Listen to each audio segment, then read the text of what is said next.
शंकर भगवान की जय। नमः शिवाय, ओम नमः शिवाय, हर हर भोले, नमः शिवाय।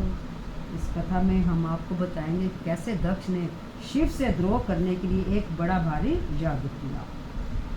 ब्रह्मा जी ने नारद को बताया, शिव जी के द्रोह को ध्यान में रखकर दक्ष ने कनखल में जो हरिद्वार के पास है एक बड़ा भारी यज्ञ किया। उसमें सब ऋषियों को बुलाया, मगर उसने शंकर जी को न्योता नहीं दिया। दधीची को ये बात अच्छी नहीं लगी। उन्होंने कहा, मूर्ख दक्ष, वो सबसे उच्च हैं और तूने उन्हीं को नहीं बुलाया। तो दक्ष ने कहा, तुम चाहो तो यहाँ से जा सकते हो, मैं उनको अपने यज्ञ में नहीं बुलाऊंगा। इस पर दधीची ये बात सुनकर वहाँ से चले गए। तो दक्ष ने हंसकर कहा, शिव दधीची को चला गया, अच्छा हुआ, मैं तो बहिष्कृतों को यज्ञ में रखना पसंद ही नहीं करता। तब शिव की माया से प्रभावित होकर देवताओं ने यज्ञ को आरंभ कर अन्य देवताओं की पूजा की। सती का दक्ष के यज्ञ में आना। जिस समय देवता और ऋषि दक्ष के यज्ञ में जा रहे थे, उसी समय सती जी गंधमादन पर्वत पर अपनी सखियों के साथ क्रीड़ा कर रही थी। सती जी ने देवताओं और ऋषियों को जाते हुए देखा। तब चंद्रमा रोहिणी से आज्ञा लेकर गए। सती जी की आज्ञा से विजय नाम सखी ने चंद्रमा से सब वृतांत जानकर उनसे कहा। सती ने भगवान शंकर से कहा, हे प्राणेश्वर, मेरे पिता एक बड़ा भारी यज्ञ कर रहे हैं, उसमें आप को क्यों नहीं निमंत्रित किया? सब कार्य छोड़कर आप मेरी प्रार्थना पर मेरे साथ पिता के यज्ञ में चलिए, क्योंकि संबंधियों के यहाँ प्रेम बढ़ाने के लिए समय पर उनके पास जाना चाहिए। शिव जी बोले, हे देवी, तुम्हारे पिता दक्ष मुझसे बैर भाव रखते हैं, इस वजह से उन्होंने नहीं बुलाया और मैं बिना बुलाए नहीं जाऊंगा। बिना बुलाए मेहमानों को मरण तुल्य अपमान सहन करना पड़ता है। ये सुनकर सती बोली, हे स्वामी, आपसे ही तो यज्ञ पूर्ण होता है, फिर आपको ना बुलाने का कारण जानना चाहती हूँ, अतः मुझे ही जाने की आज्ञा दीजिए। सती का हाथ लेकर शिव जी ने उन्हें नंदी वृषभ पर बैठाकर वस्त्राभूषण से अलंकृत करके 60,000 गणों के साथ भेज दिया। सती जी जब अपने पिता दक्ष के यहाँ पहुंची तो बड़ा विशाल यज्ञ चल रहा था। सती को आए देखकर उनकी माता एवं बहनों ने तो उसका सत्कार किया, परंतु पिता दक्ष और उनके अनुयायियों ने उसका सत्कार नहीं किया। फिर सती ने समान भाव से सबको नमस्कार किया। उसने यज्ञ में अपने पति का भाव ना देखकर उनको बहुत दुख हुआ। वे पिता से बोली, आपने मेरे पति शंकर भगवान को क्यों नहीं बुलाया, जबकि वे स्वयं यज्ञ स्वरूप हैं? उनके बिना आपने यज्ञ कैसे प्रारंभ कर लिया?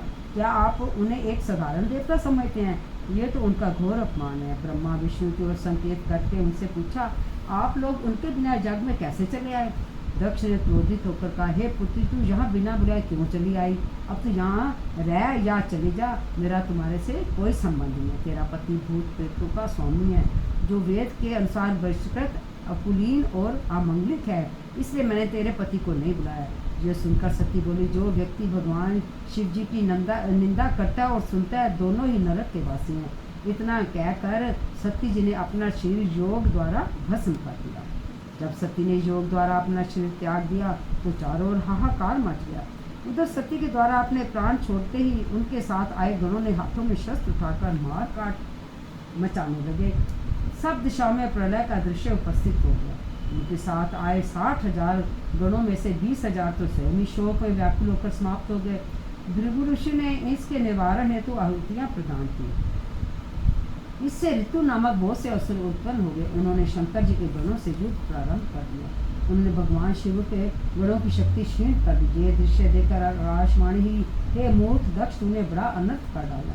तूने स्वतः आई अपनी पुत्री का अपमान कर डाला। तुझे तो शंकर जी और सती का पूजन करना चाहिए था। ये तो अनादि शक्ति जगत की सृष्टा है। इस प्रकार भगवान शंकर ही सबके स्वामी है और कल्याण करता है। उनके दर्शन मात्र से संपूर्ण जगों का फल प्राप्त है।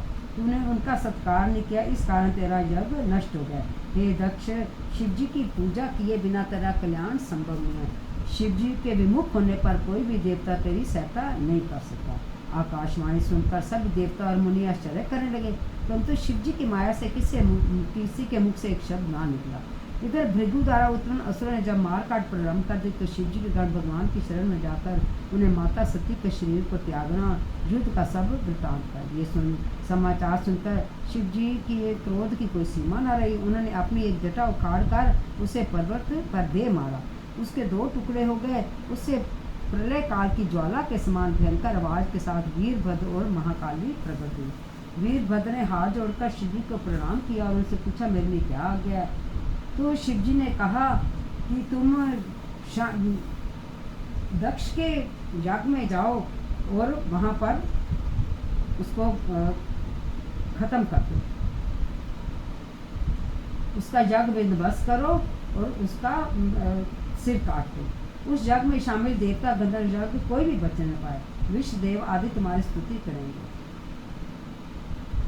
दक्ष को तो अपनी पत्नी सहित तिलांजलि देकर आना। वीरभद्र शिव जी को प्रणाम करके दक्ष को यज्ञ को विध्वंस करने चला गया। शिव जी ने वीरभद्र के साथ अनेक गणों को भेजा। वीरभद्र शिव जी के समान रूप धारण कर रथ पर आरूढ़ होकर चला। वे 100 हाथ लंबा था, उससे 10,000 सिंह जुटे हुए थे। इसके साथ ही काली कत्यानी इत्यादि चामुंडा, भद्रकाली, भद्र, बलि और वैश्य, इन सब दुर्गाओं ने भी दक्ष को मारने के लिए गणों के साथ प्रस्थान किया। वीरभद्र और महाकाली के गणों की गिनती करना असंभव है। जब वीरभद्र यज्ञ को नष्ट करने हेतु चले तो देवताओं के लिए अपशुभन होने लगे। दक्ष की बाईं आंख, बायां हाथ जल कड़कने लगे, पृथ्वी पर भूकंप होने लगे, बिजली और अग्नि के समान नक्षत्र गिरने लगे। हजारों की संख्या में गिर दक्ष के सिर पर मंडराने लगे। 10 दिशाओं में अंधकार फैल गया। हे दक्ष, तू महापापी है, मूढ़ है, तुझे धिक्कार है। अब तुझे महान दुख उठाने पड़ेंगे। और इस अपशगुनों से भयभीत होकर दक्ष विष्णु जी के पास जाकर उनकी स्तुति करने लगा। बोलो शंकर भगवान की जय।